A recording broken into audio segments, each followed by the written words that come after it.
We're very pleased to advance.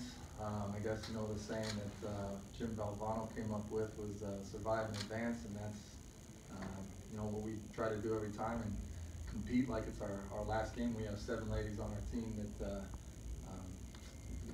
they're looking at the light at the end of the tunnel here. Their senior year. I couldn't be more proud of our group, and Francis Marion was a really good team, and Brianna Burgess had a heck of a game. I mean, she was really competing out there, and we did our best to stop her, but she gave us the business for 29. So, but I'm really proud of our effort. Defensively, I thought we did a pretty good job of making them shoot from the perimeter and keeping them out of getting paint touches. For me personally, just the opportunity to coach these 7 players as they head out in their career is an honor for me, because they have given so much to the program. And 4 years ago, I was standing in an intramural gym asking 3 players that had never played college basketball to be on the team so we could practice 5-on-5. So we've come a long way, and I'm really proud of them. Thanks, Coach. We'll open it up for questions from the media. Just a reminder to state your name and affiliation before each question. We'll now open it up. Christina, talk about, you came in and did a remarkable job, when Kiki got in foul trouble there in the first and second half. And talk about the depth on this team and how your role, fits into that. I mean, Kiki prepares me every day in practice in case something like that happens. As for all the starters, we call ourselves the reinforcements, because we come off and we give them we do whatever we need to do to make sure we have our sisters back, and that's the way we look at it. Jordan Rodenberger, the Northern Light. This is for Coach. You guys allowed 17 offensive rebounds today. What's your guys' plan tomorrow to try to lower that number? I just pray that we get them.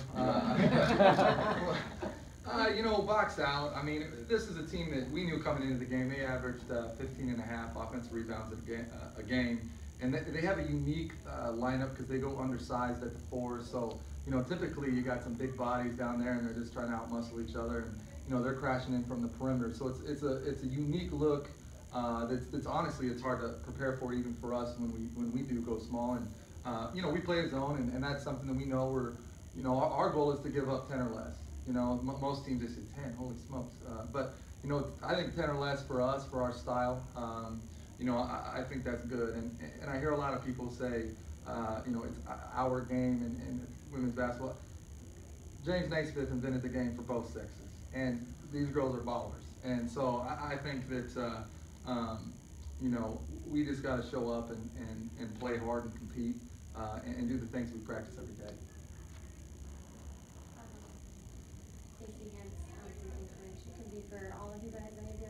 I know it's super exciting to win, but how do you not let yourself get too ahead of yourself thinking about the championship game in 2 weeks and just get ready to play the game tomorrow? We take each day like one step at a time. We've had that experience of getting too ahead of ourselves and taking the L. So we kind of use that as motivation. Like, we know what we need to do. We know we can't jump too far ahead. I mean, every day is a promise. Crazy things happen in March Madness, so we know that we got to focus on tomorrow and not 2 weeks. Yeah, to jump on Christina, our coach does a really good job of getting us into a lot of tournament settings, where you are playing back-to-back games or 3 games in 3 days, and so we know that, this is a great victory for us, and we're really, really proud of the work that we did today, but we know that we've got a huge one tomorrow, so we just don't let ourselves get too hyped, but, enjoy this, because it's a great win.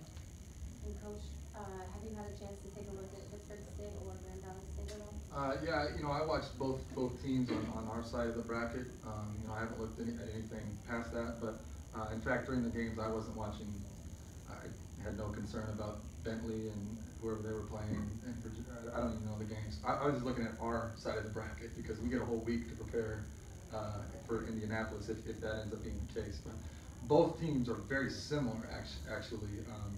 I think it's kind of that Midwest style. They got some skilled players, some bigger post players that are skilled.